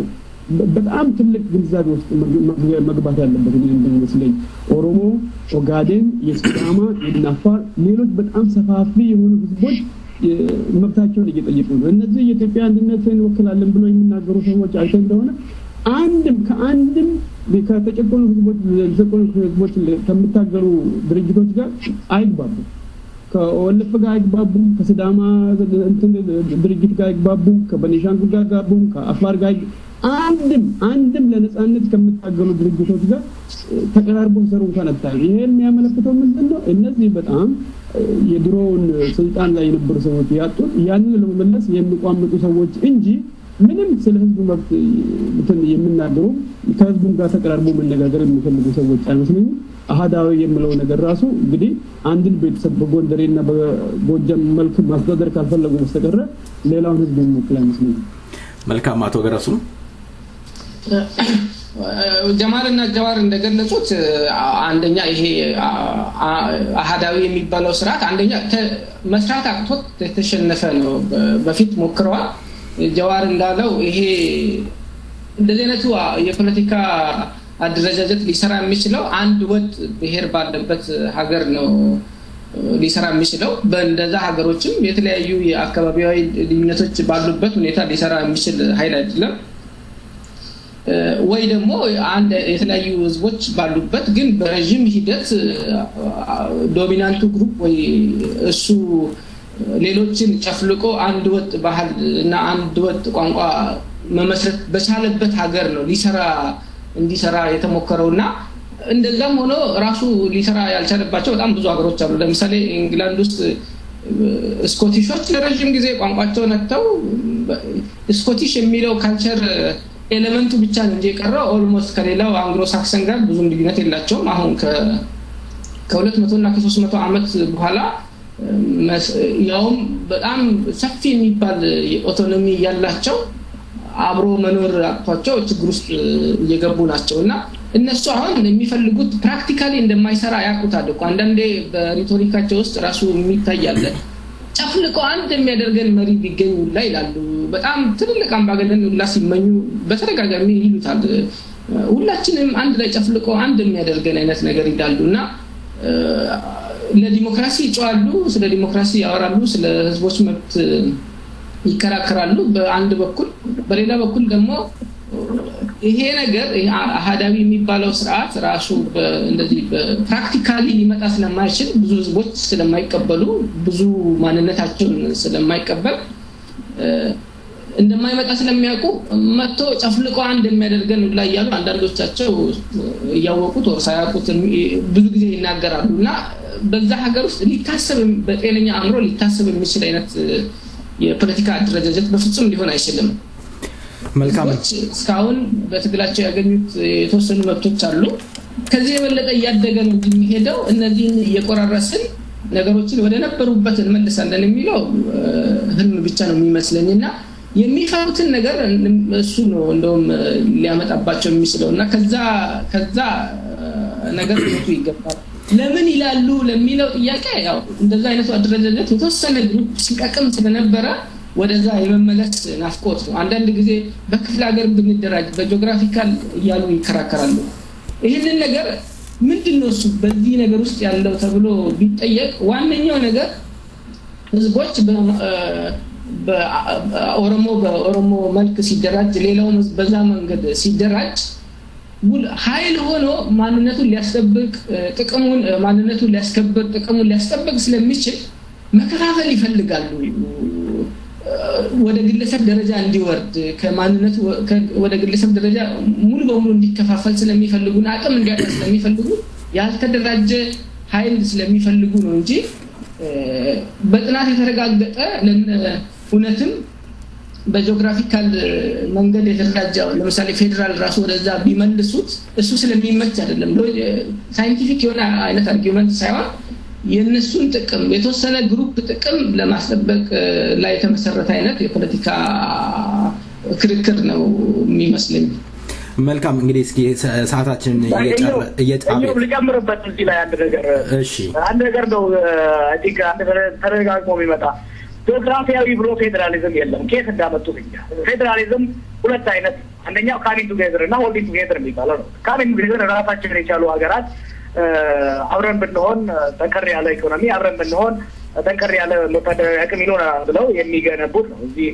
13 የአሜሪካን ስቴቶች ካናዳ የተለያየ ቦታ ያደረጉት አይነት ነው ሌላው አብዛኛው በዓለም ላይ ያለ ፌደራሊዝም የሆልዲንግ ቱጌዘር ነው የብሔር ጥያቄ ሲነሳ የናሽናል ኩዌስቸን ሲነሳ የሚመለስ ነው ሌላው እነሱ የሚሉት የአድሚኒስትሬቲቭ ዲሴንትራላይዜሽን የመስተዳደራዊ ስርዓትን ያልተማከለ መስተዳደራዊ ስርዓት የሚባለው ፌደራሊዝም አይደለም ያ የፊስካል ዲሴንትራላይዜሽን ነው አሁን ፔሩ ያለው ኮሎምቢያ አለ ቺሊ አለ ለምሳሌ አሜሪካ በጣም ኮመን የሆነ ነው ቺሊ ፌደራል ሀገር አይደለችም እነሱ የሚሉት አይነት ፌደራሊዝም የለም ጂኦግራፊ ብሎ ፌደራሊዝም የለም ያለውም ፌደራሊዝም ሌላው ፌደራሊዝም ራሱ የኢኮኖሚክ ፌደራሊዝም ነው ለስሙዝ አድሚኒስትሬቲቭ ፐርፐስ ተብሎ የሚቋቋም አይነት ፌደራሊዝም ነውና ይሄ ጂኦግራፊክ ፌደራሊዝም የሚባለው ነገር ከየት እንዳመጡት እነሱ ቢጠየቁ ቢሻል ይመስለኛል መልካም አመሰግናለሁ እንግዲህ ጥያቄዎችን እያጠናቀቅኩ ነው አጠራጠር እያደረጋችሁ እንድትመልሱልኝ እጠይቃለሁ የኦሮሞ ድርጅቶች በኢትዮጵያ አንድነት እናምናለን የኦሮሞ ችግር የሚፈታው በኢትዮጵያ ውስጥ ነው ብሎ የሚንቀሳቀሱ የኦሮሞ ፓርቲዎች እንዳሉ እናውቃለን። በኢትዮጵያ አንድነት የሚያምኑት ፓርቲዎች ደግሞ እነሱን ሊያምኗቸው አልቻሉም። ምንድነው የሚሉት? እንደውም በዶክተር መራራ ጉዲና የሚመራውና በአቶ ቡልቻ ደመቅሳ የሚመራው እንዲሁም በኦፒዶ የኦነግ ስራ አስፈጻሚ ናቸው እያሉ ሲገልጹ ይደመጣል። ታዲያ እንዴት አብሮ መስራት ይቻላል? መተማመን ከሌለ አንዱ የሚጠራጠር ከሆነ በኦሮሞ ድርጅት ውስጥ ሆኖ የኦሮሞ ጥያቄ በኢትዮጵያ ውስጥ ይፈታል የሚሉ ወገኖች ችግር አይገጥማቸውም? ጀዋር ተቀድም አዎ እንግዲህ ኦሮሞ የኢትዮጵያ ችግር አይደለም። ኦሮሞ አይደለም ለኢትዮጵያ ችግር የፈጠረው። ለኦሮሞ ችግር የሆነችው ኢትዮጵያ ነች። የኦሮሞ ችግር ሊፈታ የሚችለው በሁለት መልኩ ነው። አንደኛ ኢትዮጵያ ራሷን ቀይራ የኦሮሞን ማንነትና የኦሮሞን ጥቅም ለማስከበር ዝግጁ ስትሆን ነው። የኢትዮጵያ ማንነትና የኢትዮጵያ የስርዓት አወቃቀር መለወጥ ከቻለ ብቻ ነው። ያንን ለማድረግ የኦሮሞ ድርሻ የኦሮሞ ሚና ወሳኝ ነው። የኦሮሞ ሚና ስንል ግን ሄዶ ያለችውን ኢትዮጵያ ለብሶ የመሮጥ ጉዳይ ሳይሆን የመጀመሪያው ኢትዮጵያን ለመለወጥ መጀመሪያ ኦሮሞ ራሱን መለወጥ መቻል አለበት። ኢትዮጵያን ለመለወጥ መጀመሪያ ኦሮሞ እንደ ኃይል ወታደራዊ፣ ፖለቲካዊ፣ ድርጅታዊ፣ ማህበራዊ አቅሙን መገንባት ሲችልና የሌላውን ኃይል እዛ ውስጥ አካባቢ ያሉ ኃይሎችን የኃይል ሚዛን መድፋት ሲችል ብቻ ነው። ይሄ ከኦሮሞ ሚና የሚጠበቅ ይመስለኛል። ከሌላው ወገን ደግሞ ዘመን ተለወጠና እንግዲህ ያለው ከዚህ በፊት የነበረው አሁንም ያለው ስራ መከተል እንደማይችል መገንዘብ ሲችሉ ነው። ይሄንን መንገንዘብ ደግሞ እኛ ልንረዳቸው የምንችለው ቆንጆ የፖለቲካል ፕሮግራም በመጻፍ ሳይሆን እነሱ የሚዘፍኑትን በመስፈን ሳይሆን የሚመኙት የበላይነት ተመልሶ እንደማይመጣና አሁን ያለው ተመልሶ ባለበት መሄድ እንደማይችል በስራ በድርጅታዊ ብቃት በወታደራዊ ብቃት ማሳየት ስንችል ብቻ ነው። የኦሮሞ ድርጅቶች መገንዘብ ያለባቸው የኦሮሞ ሊቃኖች መገንዘብ ያለባቸው በልምምጫ መብት አይከበርም። በልምምጫ ያቺ ነገር አትለወጥም። በመለማመጥና እግር ስር በመሮጥ የራሳችንን መብት ማስከበር አንችልም፣ የሌላውን መብት ማክበር አንችልም። ስለዚህ እኛ ለራሳችንም ህዝብ ሆነ በኢትዮጵያ ላሉ ጭቁን ህዝቦች የምናደርገው ትልቁ ኃላፊነት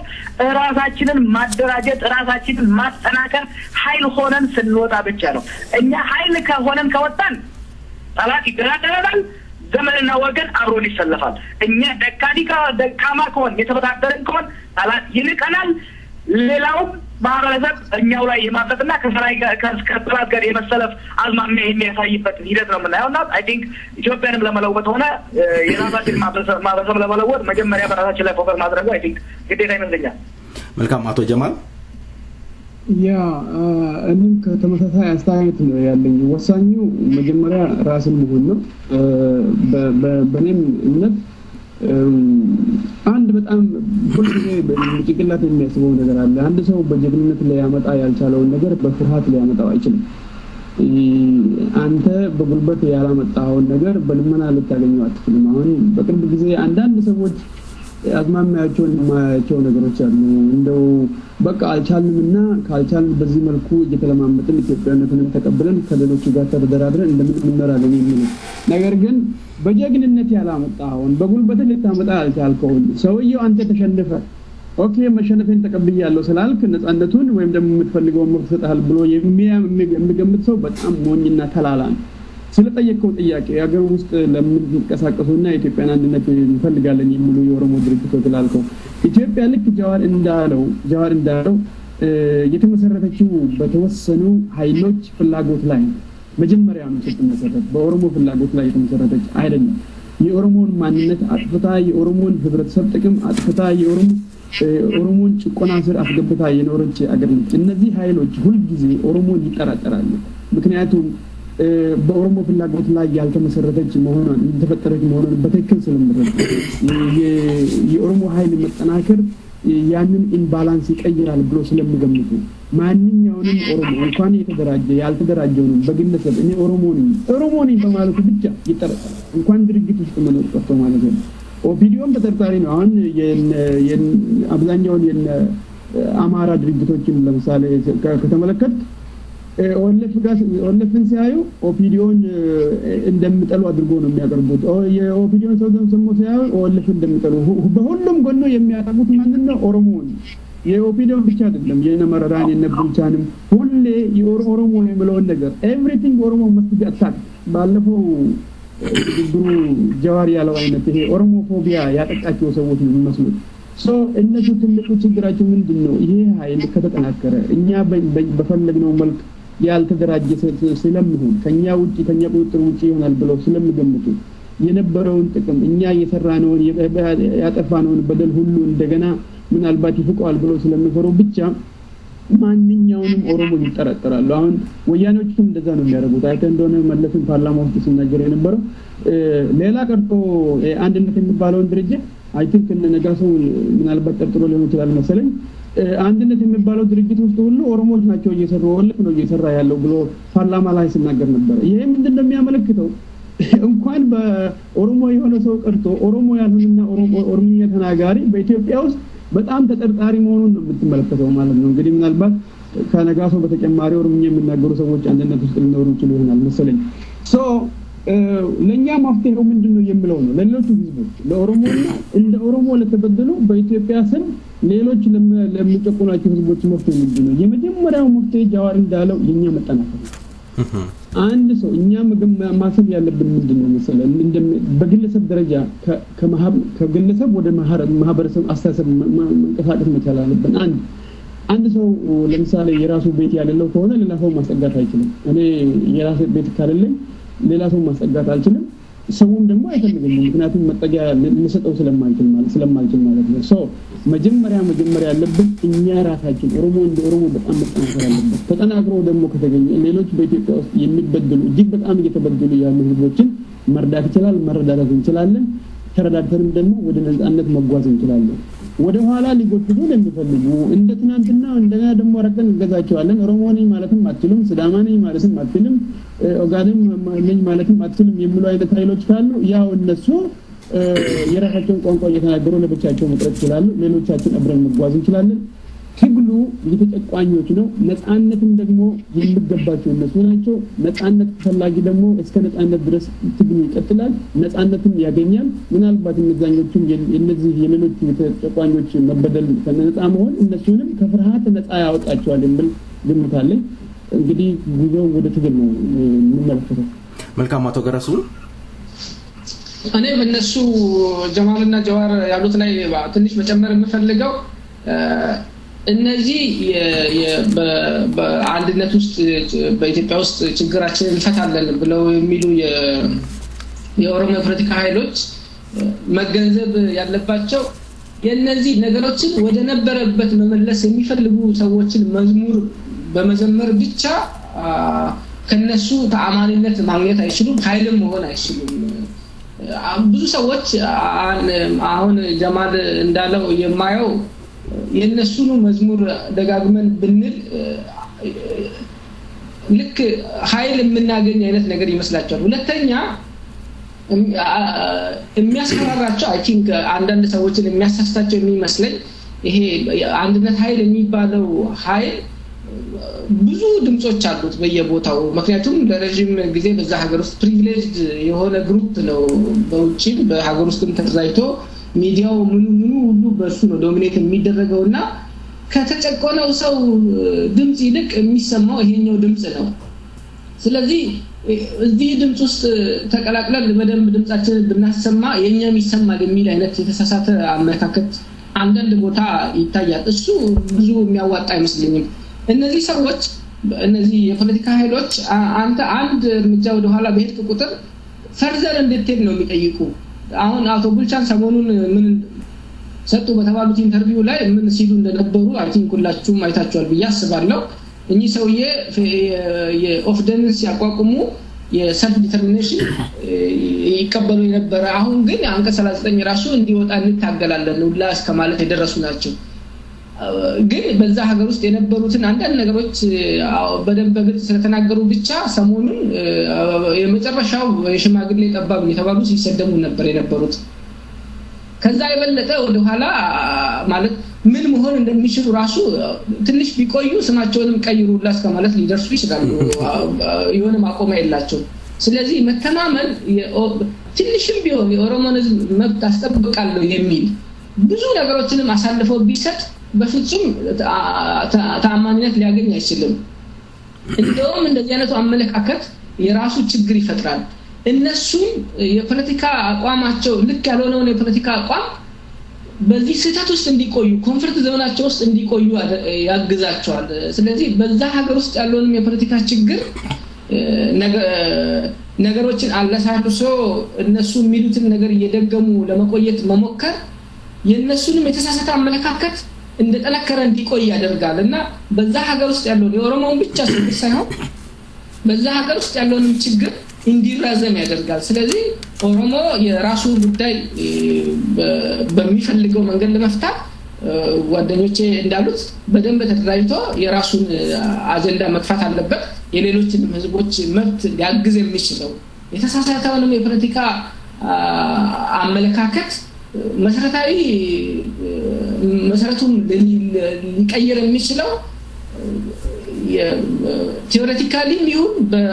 በአቅምም ደረጃ ራሱን አደራጅቶ ትግሉ ሲቀጥል ብቻ ነው እንጂ ሲያጽናናቸው እነሱንም በተሳሳተ የፖለቲካ አመለካከት ውስጥ ያቆያቸዋል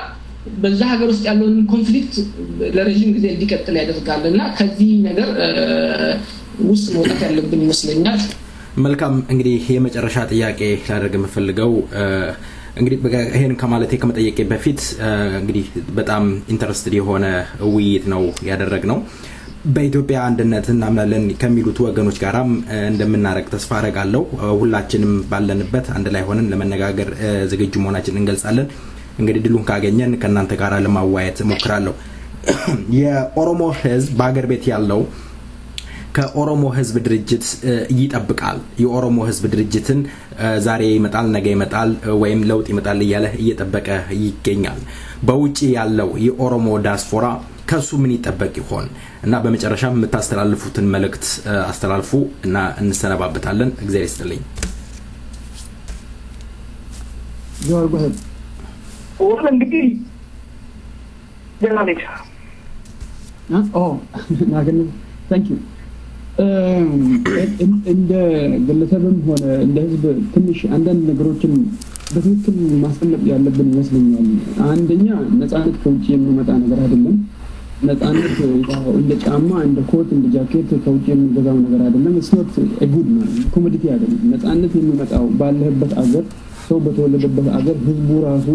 ለራሱ ነፃነት ስታገል ነው ሶ ምናልባት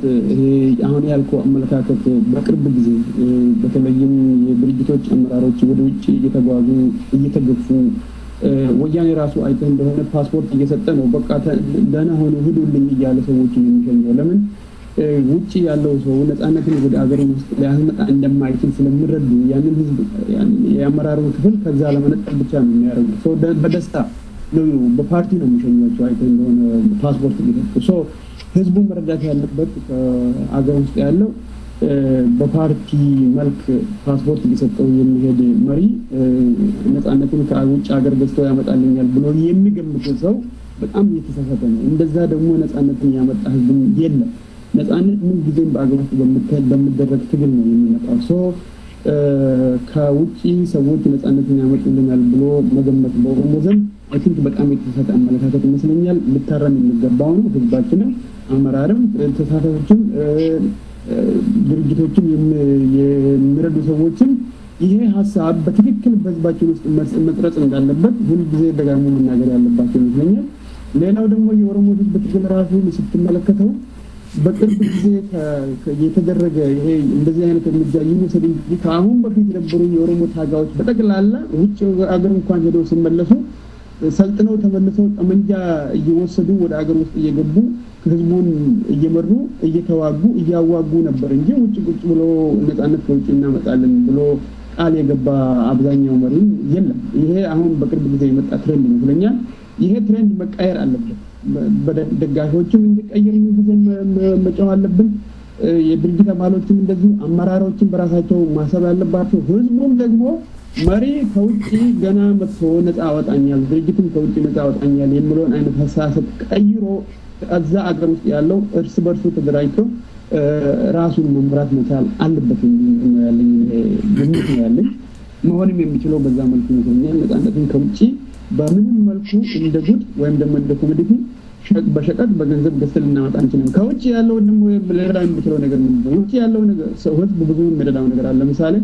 ገንዘብ ካለው በአቅም መርዳት ይችላል በእቃ መርዳት ይችላል አሁን አገራችን ውስጥ ብዙ ሰው ይገደላል በየጊዜው አይተን እንደሆነ በቅርብ ጊዜ እንኳን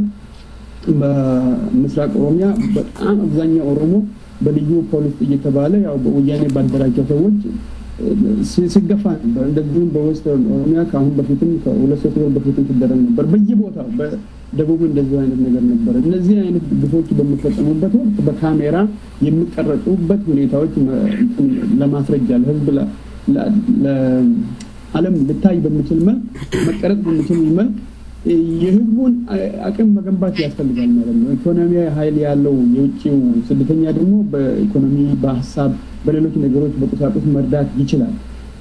የህዝብ ድምጽ ሆኖ እዚህ ውጪ የህዝባችንን ድምጽ ማሰማት ይችላል እንጂ የድርጅቶች መሪ ሆኖ እዚህ ከውጪ የሚመራው ነገር አይ ቲንክ ዋጋ ያለው ነገር አይመስለኝም ህዝባችን በራሱ ላይ ውስጥ ባለው ነገር ላይ ማተኮር ያለበት ይመስለኛል ይሄ መልካም ከራሱ እኔ ጀማል ልክ እንዳለው ማለት ከውጪ ተዘጋጅቶ አልቆለት የሚመጣ ነፃነት አለ ብሎ ሰው ማሰብ ያለበት አይመስለኝም ልክ ጀማል እንዳለው ባለፉት 10 አመታት ውስጥ የድርጅቶቻችን አመራሮች ብዙዎቹ ወደ ውጪ ስለሄዱ በአጠቃላይ ልክ ከቻርተርም ከወጡ ጊዜ ጀምሮ በተወሰነ ደረጃ የሆነ ቀልክ እንደ ይሄ እንደ ኢየሱስ መምጣት እንደሚጠብቁ ሰዎች በተአምር የሆነ ጊዜ ነፃነት ይዞ አውቶማቲካሊ ይመጣል ብሎ የማሰቡ ባህል በተወሰነ ደረጃ በተወሰነ የህዝባችን ክፍል ውስጥ ሰርጾ ገብቷል ነፃነት እና ትግል ሂደት ነው ሂደቱ ደግሞ በህዝብ ውስጥ ነው መሆን ያለበትና 99.9% ህዝባችን ያለው በሀገራችን ውስጥ ነው ትልቁ የኢኮኖሚ አቅም ያለው እዛው ሀገራችን ውስጥ ነው ህዝባችን ደሃ ነው ግን ሀብቱ በሌላው ሰው እጅ የሚሆን በህዝባችን ውስጥ እዛው ሀገር ውስጥ ነው ያለው እና አንድ ታጋይ እና መሪ ሊሆን የሚችለው ሊወጣው የሚችለው ሰው ህዝብ ውስጥ ሲሆን ነው እዛው ውስጥ ሲሆን ሂደቱን ያያል ችግሮቹን ያያል ቀዳዳዎችን ማየት ይችላል ነገሮችን መለዋወጥ ይችላል እና ሁሉ ጊዜም ቢሆን ትግል ሊሆን የሚችለው በግራውንዱ ላይ ሲኮን ነው ይሄንን ነገር ባለፈው አመት ከአመት ግማሽ የተደረገው የሙስሊሙ ማህበረሰብ ሙቭመንት አይ ቲንክ ፕራክቲካል የሆነ ምሳሌ ሊሆን ይችላል ለዚህ አይነቱ አመለካከት ስለዚህ እዛው ማሰብ መቻል መጀመር አለበት ውጭ ሀገር ያሉ ድርጅቶችም ይሁኑ ውጭ ሀገር ያለው ማህበረሰብ እንደዛ አይነቱ አስተሳሰብ እንዲጀመር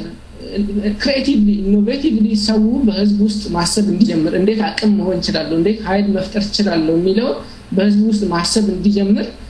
ማበረታታትና ማገዝ ያለባቸው እንጂ በዚህ በኩል የሆነ ነገር አዘጋጅተው ገስተውት ወደዛ እንደሚልኩለት ነፃነት እንደሚልኩለት አድርገው የሆነ የውሸት ተስፋ ሊሰጡት አይገባም ያስባለሁ ውጭ ሀገር ያለው የኛ ህዝብ ያው ከሌላው አንፃር ሲታይ በጣም ብዙ የሚባል አይደለም ግን እንደዛም ሆኖ የተወሰነ ኢኮኖሚ አቅም አለው ነፃነት ያለበት ቦታ ነው ያለው ሐሳቡን በነፃነት መግለጽ ይችላል ሌሎች አይነት ሰፖርቲቭ የሆኑ አጋዥ የሆኑ ነገሮችን ማድረግ ይችላል ያንን ሮሉን ሪዲፋይን ማድረግ አለበት እና ግማሹ ሰው ደግሞ ቆርጦ በአካልም በዛው ውስጥ ለመሳተፍም ዝግጁ መሆን ያለበት ይመስለኛል ምክንያቱም ይሄ ነገር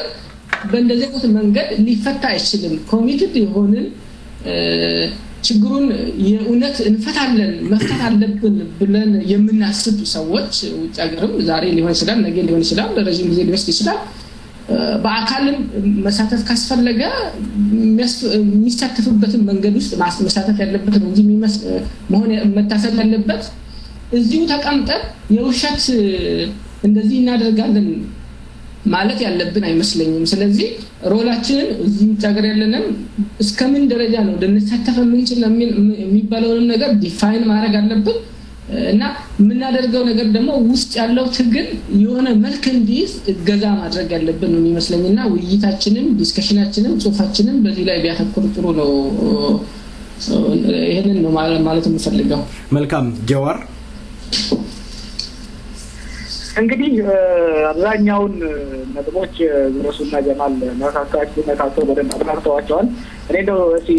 ሰመራይዝ አድርገው ውጪ ያለን ዜጎች አምስት ነገር ነው ለዚህ ትግል ማድረግ የምንችለው የመጀመሪያው ቁሳዊ ድጋፍ መስጠት ነው ይሄም በተወሰነ ደረጃ ነፃ ሆነን ገንዘብ ማፍራት ስለምንችል ያለንን ገንዘብና ንብረት ለትግሉ ድጋፍ ማድረግ ነው ሁለተኛው አድቮኬሲ የምንለው ነው እዛ ሀገር የታፈኑ ድምጾችን የህዝባችንን ሮሮ ህዝባችን ከፍ አድርገን አንደኛ እዛ ያለው ህዝባችን ራሱ እንዲሰማ እዚህ ሀገር የራሳችን ህዝብ እንዲሰማና ሶስተኛው ወገን ሆነ የዓለም ህዝብ እንዲሰማ ሶስተኛው የዲፕሎማሲ የምንለው ነው የዲፕሎማሲው ማለት ከዛ መንግስት ጋር ግንኙነት ያላቸው መንግስታዊና ዓለም አቀፋዊ ድርጅቶችና ኃይሎች የኛን ህዝብ ድምጽ እንዲሰሙና ከተቻለ እንዲገፉን ቢያንስ ግን እንዲደግፉ ቢያንስ ግን ለዘፍራት የሚያደርጉትን ድጋፍ እንዲቀንሱ ቻና መፍጠር ነው ሶስተኛ ደረጃ የሚዲያ ስራ ዛገር ህዝባችን ሚዲያ የለውም ሚዲያ ተነጥቆ ነው ያለው ግን እዚህ ነፃ ሀገር ስላለን ሚዲያዎችን በመክፈት በነዛ ሚዲያዎች ላይ ሀገር ቤት የታፈኑ ድምጾችን ወደዛ ሀገር መልሰን የማስተጋባትና ለአረሜና ድምጻችን ከፍ የማድረግ ሚዲያው መጠቀም ነው የአምስተኛው የኖሌጅ ፕሮዳክሽን ወይም ደግሞ እውቀትን የማምረት ስራ ነው እዚህ ያሉ ምሁራንና ውጭ ሀገር ያለን ምሁራኖች በተለያዩ ጥናቶች በማድረግ የሀገር የህዝባችንን ችግር ምን እንደሆነ መፍትሄው ምን እንደሆነ የስትራቴጂ ምክር ለማህበረሰባችን ለፖለቲካ ድርጅቶቹ መስጠት ነው ከዚህ ከአምስቱ ውጪ ሀገር የሚሰራ ምንም ነገር የለም እነዚህን አምስቱ ደግሞ መስራት የሚችለው ሲቪል ሶሳይቲ ነው የተለያዩ ማህበራዊ ድርጅቶች የምሁራን ድርጅቶች የሃይማኖታዊ ድርጅቶች የባህላዊ ድርጅቶች እዚህ ሀገር ውጭ ያሉ ድርጅቶች ላይ ሊሰሩ ይችላሉ በሲቪል ሶሳይቲ ደረጃ እንጂ በፖለቲካል ሶሳይቲ ደረጃ መሰራት የሚገባቸውና የሚቻለው አይደሉም ስለዚህ የፖለቲካ ድርጅቶችና የፖለቲካ ተቋማት የንቅናቄውን መምራት የሚፈልጉ ኃይሎችም ሆኑ ግለሰቦች ውጭ ሀገር ምንም አይነት የፖለቲካ ድርጅት ማቋቋም አያስፈልጋቸውም የለባቸውም መታየት እንፈልጋለን በፖለቲካ መልኩ በፖለቲካል ኮሚኒቲ የኦሮሞን የፖለቲካ አላማ በቀጥታ ማራመድ እንፈልጋለን ካሉ ወይ የዛው ሰላም እንታገላለን የሚለውን ተከላክለው ከነሱ ጋር ትግሉን ማጣጣም ነው ወይ ደግሞ በትልቅ በመግባት በጦርነቱና በትግሉ ውስጥ ተከላክሎ መሄድ ነው ከዚህ ውጪ ሀገር ፖለቲካል ፓርቲ ማቋቋም ከዚህ በፊት ተሞክሯል አልሰራም ወደፊትም አይሰራም ያለው ነው ውጤቱ ክፉና መጥፎ እንደሆነ በተጨባጭ አይተነዋል እዚህ ሀገር ያለውን ህዝብ በመከፋፈል እዚህ ሀገር ውጪ ያለውን አልጡራ ሀብትና ዌስተር እንዲሆን እንዲከፋፈል ከማድረግ ውጪ ትግሉን በማዳገም ከዛም አልፎ ራሱ ሀገር ቤት ያለው ህዝብ ከውስጡ አመራርና ድርጅታዊ ብቃትን ከማውጣት ይልቅ እያንዳንዱ ሰማይና ውጭ ሀገሩን እንዲጠብቅ አድርጎ ትግሉን ከማዳከም ላይ ስለሆነ እዚህ ሀገር ውጭ ሀገር የፖለቲካል ፓርቲ ከማቋቋም እየተቆጠብን ያሉት በተቻላቸው መጠን ኦፕሬሽናል ወደሆነ ወደ ፊልዱ የሚገቡበትን ሁኔታ ማመቻቸት አስፈላጊ ነው ላለው ይገቡ እንግዲህ የፖለቲካ ተንታኝ ጀዋር መሐመድ አቶ ጀማል ኢብራሂም ገረሱ ቱፋ በእውነቱ ያደረግነው ውይይት እጅግ ማራኪ ነው ወደፊትም እንደዚሁ ተመሳሳይ ፕሮግራሞችን እናዘጋጅና ይቀጥላል ስለዛ ለዛሬው ከልብ አመሰግናለሁ በሰይፈ ነበልባል ሬዲዮ ዝግጅት ክፍልና እንዲም ባድማጮች ስም ከልብ አመሰግናለሁ እግዚአብሔር ይስጥልኝ ስንሰነባበት በተወዳጇ ድምጻዊ እልፍነሽ ቀኖ ጀባዱ ያ ኢልማ ኢራ ያለች በመታቀነቀነው ዜማ እሰናበታለሁ እዮ ባንተም ሰይፈ ነበልባልም ደህና ሁኑ በጣም እናመሰግናለን እዮ ባንተም ደህና ሁኑ እናመሰግናለሁ ይይጡ እግዚአብሔር ይስጥልኝ አመሰግናለሁ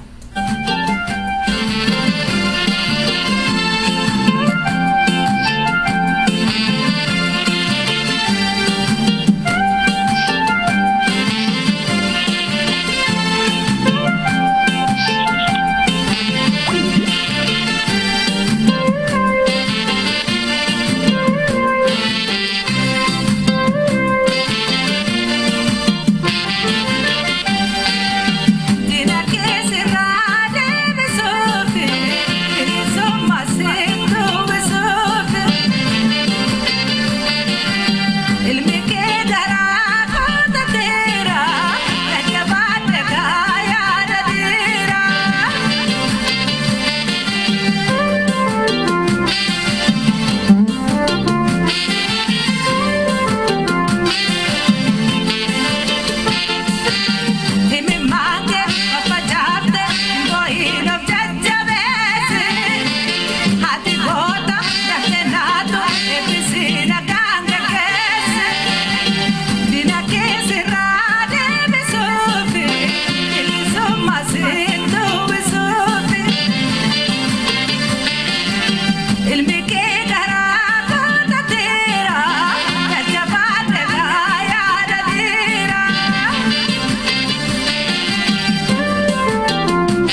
Are you Oromo first or Ethiopian first? I am an Oromo first because to me Ethiopia first Ethiopia is imposed on me. The second important point is that because we are forced to denounce our identity, we end up reaffirming and reasserting our identity. That's how we explain it.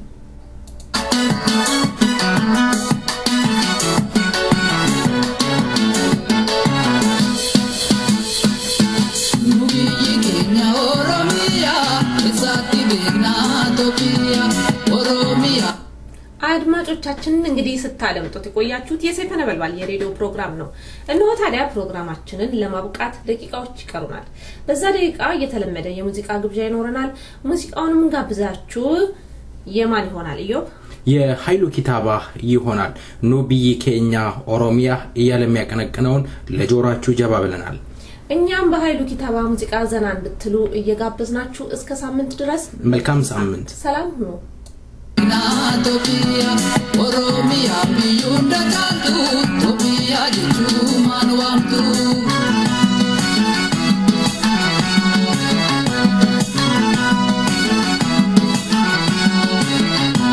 Nubi Kenya, Oromia, Esati Dena, Topia, Oromia, Biyunda Kaltu, Topia, Jitu, Manwamtu.